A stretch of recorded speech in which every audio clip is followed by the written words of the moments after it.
Close your eyes for a second. It's before dawn. The city around you is never truly silent. It just changes its sounds. Wooden wheels grinding over stone. A baker shouting to someone across a narrow alley. The smell of bread, mixing with something far less pleasant rising from the street below. You're in Rome.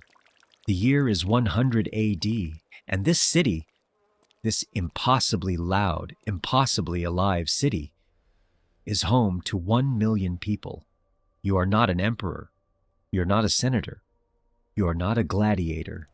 You are just a man trying to get through the day, and today, you're going to live it with him. He wakes before the sun, not because he wants to, but because Rome doesn't give you a choice. The room is small, smaller than you're imagining. A single window set high in the wall lets in just enough gray light to see the outline of a wooden bed frame, a clay pot in the corner, and the faint shapes of 2 other people sleeping a few feet away. His neighbors, his walls, his life. He lives on the 4th floor of an insula, one of those tall, crowded apartment buildings that stack families on top of each other like layers of bread. There are 7 floors in this building. He's lucky to be on the 4th. The people above him pay less rent.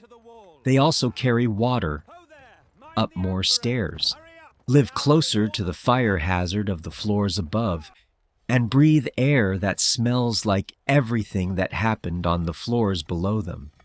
Rome is the greatest city on earth, and most of its people live like this. He doesn't dwell on it. This is just Tuesday. He reaches for the bread from last night, hard now, but edible when dipped in a small cup of watered wine. This is breakfast. The Romans call it ientaculum. There's no table, no chair. He eats standing, leaning against the wall, watching the window lighten. Below, the city is already moving. Roman law forbade wheeled vehicles inside the city during daylight hours, so the carts and wagons that supplied 1 million people with food, stone, wood, and goods, they all moved at night, which means that every single morning, Rome woke to the tail end of a traffic jam. The noise, the shouting, the scraping of iron wheels on stone, it had been going all night. It was only now, as the sun began to rise, that the streets would finally go quiet enough to walk. He finishes his bread, puts on his tunic, checks that his sandals are still where he left them. Time to go. The staircase is dark and steep. There is no railing. He knows every step by memory, which one creaks, which one slopes slightly to the left, which one gets slippery when it rains. He's lived here for 11 years. He knows this building, the way you know a person, its moods, its sounds, the way it breathes. He steps into the street. The air hits him immediately, cool, sharp, and complicated. Wood smoke from the bakeries, animal dung from the horses and donkeys already at work, fresh bread, wet stone, and underneath all of it, the particular smell of a city that houses 1 million people without modern plumbing. He doesn't notice it anymore. He starts walking. The streets of Rome are not what you picture. Forget the wide marble avenues you've seen in paintings. Those exist, but they're not where he lives. Where he walks every morning are streets so narrow that 2 people with outstretched arms could almost touch the buildings on either side. The stones beneath his feet are uneven, worn smooth by 1 million footsteps before his. There are no sidewalks here. Pedestrians, donkeys, street vendors, and stray dogs share the same space, negotiating passage with shouts, curses, and the occasional shove. He knows this route the way water knows a riverbed. First stop, the Thermopolia on the corner of his street. Think of it as a fast food counter built into the wall of a building, a stone bench with large clay pots sunk into it, each one holding something hot, a grain porridge, a bean stew, a sauce of vegetables, and garum. Garum. If there's one smell that defines Roman cooking, it's this: a fermented fish sauce, aged in the sun, pungent and salty and oddly delicious once you stop thinking about what it is. It went on everything. Rich man's food, poor man's food, everyone used garum. The Romans produced it by the ton and traded it across the empire. He orders a bowl of beans with bread, pays with a small bronze coin, eats standing at the counter, shoulder to shoulder with men heading to the docks, the workshops, the markets. No one sits, no one lingers. The morning has its own momentum, and everyone feels it. He works as a craftsman, a shoemaker, in a small workshop not far from the Forum. He didn't choose this trade so much as inherit it. His father was a shoemaker. His father's father, too. In Rome, your work is often your name, your neighborhood, your identity. The workshop opens directly onto the street. By mid-morning, his fingers are already moving with the muscle memory of 30 years, cutting leather, pressing awls, pulling thread. Around him, the city runs at full volume. A man selling hot chickpeas from a portable brazier, two women arguing from upper-floor windows across an alley so narrow their voices seem to bounce between the walls, children chasing something, a dog, a ball, each other, through legs and around corners, someone emptying a chamber pot from a window above, with nothing but a shouted warning to the street below. This is Rome at work, not the Rome of emperors and senators debating the fate of the world. The Rome of people just trying to make enough to eat, to pay rent, to get through the week. The Rome that never made it into the history books because it was too ordinary, too loud, too human to write down. He keeps his eyes on his work. The morning is still young. By midday, the heat has settled over the city like a hand pressed flat against everything. Rome in summer is relentless. The stone streets absorb the sun and give it back doubled. The narrow alleys trap the heat between buildings. He puts down his tools, folds a piece of leather over the unfinished work, steps to the back of the workshop, where a clay jug of water sits in the shade. This is the quietest hour of the Roman day. The city doesn't stop exactly. It never truly stops, but it slows. Shops pull down their wooden shutters. Voices drop. The frenetic energy of the morning gives way to something heavier, slower, more human. Many people sleep. A short rest in the heat of the day is not laziness in Rome. It's survival. It's sense. He doesn't sleep. He rarely does at midday. Instead, he sits in the back of the workshop, eats a small lunch, bread again, some olives, a piece of hard cheese, and lets his mind go quiet for a while. He thinks about his daughter. She's 7 now. Her mother died 3 years ago from a fever that came in August and didn't leave. He doesn't think about this directly. The mind learns to approach certain things sideways, like you'd approach a fire. He thinks instead about the sound she made this morning when he left, still half asleep, calling out something he couldn't quite hear. He thinks he should come home earlier tonight. This is the Rome the history books don't capture, not because it isn't important, but because it left no monuments, no inscriptions, no triumphal arches. The grief of an ordinary man for his wife, the particular weight of midday in August, the sound of a child's voice through a wall. These things happened 1,000,000 times in this city. and they were never written down, because no one thought they needed to be. They were just life, but they were life.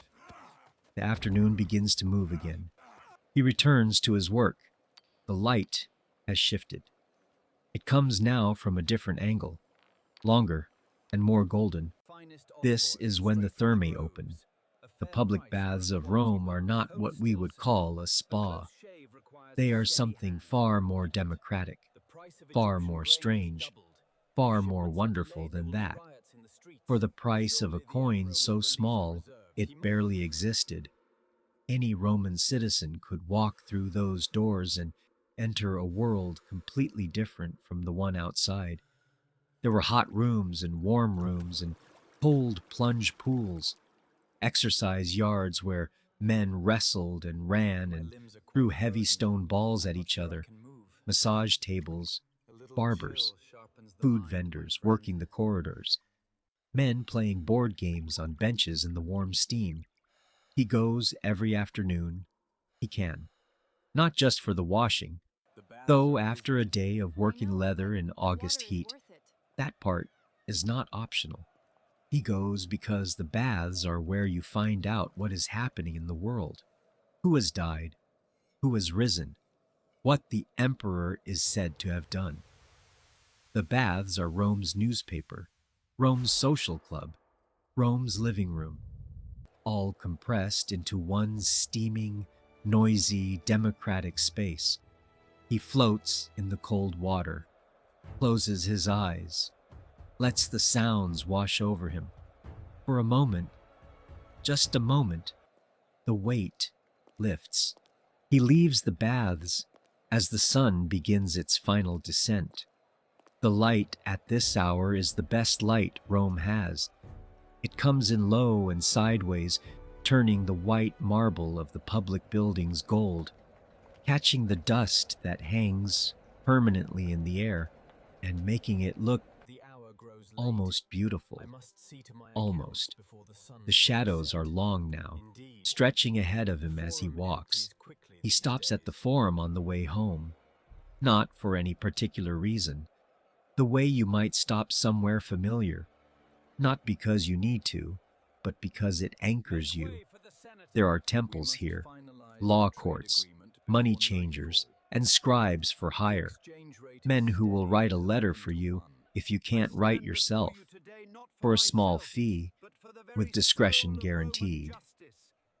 He stands at the edge of the Forum for a while, watches. A senator, identifiable by the broad purple stripe on his toga, moves through the space with the particular unhurried momentum of someone who has never once in his life needed to rush because the world has always waited for him. Our man watches the senator the way you watch a bird of a species you've never seen before, with curiosity, without envy. They are so thoroughly of different worlds that comparison doesn't quite apply. He heads home. The streets are filling again, day workers returning, food vendors reappearing, taverns filling with the sound of voices and dice and the particular laughter of people who have earned the right to stop working. He buys a piece of roasted pork from a vendor near his building, hot, fatty, salted. He eats it as he walks, tearing pieces off with his fingers, catching the grease on his wrist. This is dinner for many Romans, food bought on the street, eaten standing or walking, from vendors who have mastered the art of feeding 1 million people who mostly don't have kitchens. He climbs his stairs in the gathering dark. The city below is lighting up, not with electricity, but with the soft, unsteady glow of oil lamps appearing in windows, one by one, like slow stars. Someone in the building is cooking something that smells of garlic and onion. A child somewhere is crying, and then, abruptly, isn't. He opens the door to his room. His daughter is awake, sitting on the edge of the bed, waiting. He sits beside her, puts the last piece of pork in her hand. She eats it without looking at it. eyes fixed on his face the way children look at parents, with that complete, uncomplicated attention that adults spend the rest of their lives trying to find again in other people. He tells her about his day, not with context or history or the weight of 2,000 years, just the small, specific things. The man who argued about the price of a sandal repair for 20 minutes, and then paid without another word. The cat that appeared in the workshop doorway, and then disappeared before he could decide whether to feed it. The senator at the forum, moving through the crowd like a ship through water. She listens. She asks questions. He answers. Outside, Rome rumbles on. The night carts are starting now. The thermae have closed their doors. The forum stands empty under a sky that, even here, even through the smoke and the dust and the eternal noise, still manages to produce stars. This city will never stop. Doesn't know how. But in this small room, on the 4th floor of a building that will not survive another century, a man and his daughter sit in the lamplight and talk about nothing in particular. And it is enough. It has always been enough. She falls asleep mid-sentence, the way children do, completely, without negotiation, as if sleep simply decided it was time and the body agreed without consulting anyone. One moment, she's asking him something about the cat from the workshop. The next, she's gone, breathing slow and deep, her hand still loosely curled around nothing. He sits with her for a while in the dark. The lamp is burning low. He should put it out. Oil is money, and money is always the quiet pressure underneath everything. But he doesn't move yet.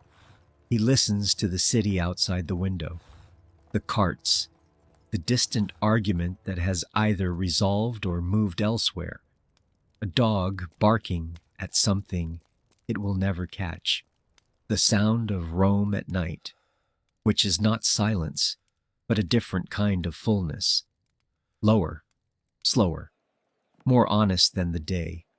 He thinks about his father. His father worked the same trade in a workshop 2 streets from where he works now, sat in the same quality of light, made the same movements with his hands for 30 years, died at 52, of something in his chest that came in winter and didn't leave with the cold. He was old by Roman standards. He died in his own bed, which was not nothing, which was, in fact, quite a lot. Our man is 41.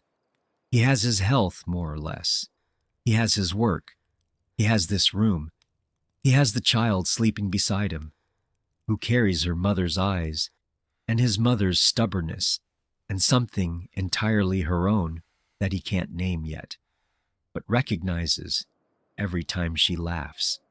He is not happy in the way that happiness gets described, as a destination, a peak, a thing you arrive at. He is something more durable than that. He is present. He is here. If you've made it this far, you're the kind of person who really wants to know how people lived, not the emperors, not the generals, the people, the ones who got up before dawn, ate standing up, climbed dark staircases, and sat with their children in lamplight, and found in all of that something worth calling a life. That's exactly what this channel is about. Every week, a new world, a new ordinary life from a time so different from ours, and so surprisingly close. If that's what you're looking for, subscribe. There's a new civilization waiting every week. He puts out the lamp. The room goes dark, not the managed darkness of curtains and streetlights, but real dark, the kind that has weight. His eyes adjust slowly. The window becomes a rectangle of slightly lighter nothing. The sounds of the city continue, indifferent to the dark, indifferent to the hour, indifferent to the small human lives playing out in 10,000 rooms, just like this one. He lies down beside his daughter without waking her, pulls a rough wool blanket over them both. Rome outside is inexhaustible. It will be going when he wakes. It was going before he was born. It will be going after everything he knows is dust. He closes his eyes. Tomorrow, before the sun, it starts again. He will not be remembered. No statue bears his face. No inscription carries his name. No historian paused to write down what he ate for breakfast, or how he climbed his stairs in the dark, or what he said to his daughter before she fell asleep. The records that survived 2,000 years are full of emperors and battles and the movement of armies across frozen rivers. They are not full of men who repaired sandals on narrow streets and bought roasted pork on the way home and sat in lamplight listening to a child breathe. And yet, he was here. He walked these streets. He felt this heat. He stood in the cold pool of the baths and let the noise of the city wash over him, and found, for a moment, something close to peace. He climbed these stairs 10,000 times. He knew which step creaked. He knew the smell of his street at every hour. He knew his daughter's face in every light. He was as real as you are. That's the thing that gets harder to hold. The further back you look, the past starts to feel like a place where real things happened, but where the people themselves were somehow less vivid, less present, less interior, as if the distance of centuries had drained them of the particular textures of being alive, the hunger, the grief, the ordinary Tuesday morning when nothing happened and everything was fine, and you didn't think to remember it, because why would you? But he had all of that. Every person who ever lived in this city, every one of the million souls who crowded into these streets had a morning that felt like just another morning, had a day that passed the way days do without announcing itself as history, had a night that ended in a dark room, with the sounds of the city outside and the slow breath of sleep pulling them under. They didn't know they were ancient Rome. They just knew they were tired and hungry and sometimes lonely, and sometimes, in the particular light of a late afternoon, walking home through streets they'd walked 1,000 times, unexpectedly glad to be alive, quietly, stubbornly glad. 2,000 years is a long time. Long enough that the building he lived in is gone. The street he walked is buried under other streets. The workshop, where he sat in morning light and worked leather with his hands, has been rubble for centuries, then foundation, then rubble again. The city that felt eternal changed, slowly, then completely, until what remained was stone and story and the echo of something so large it took generations to fall. But the morning still comes before the sun. And somewhere, right now, someone is eating breakfast standing up. Someone is climbing stairs in the dark. Someone is buying food from a street vendor and eating it on the way home.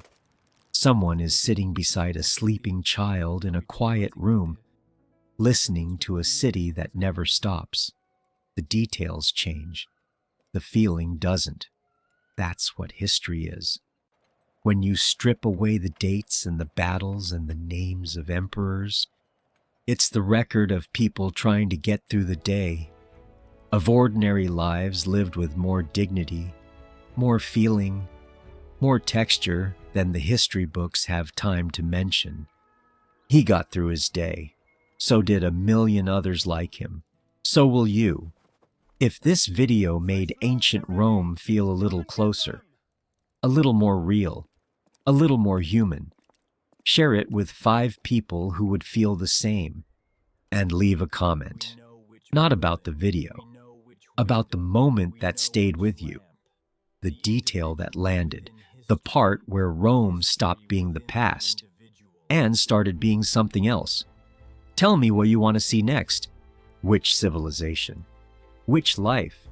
Which ordinary Tuesday 2,000 years ago you want to live for 20 minutes? I'll be here. Every week, a new world.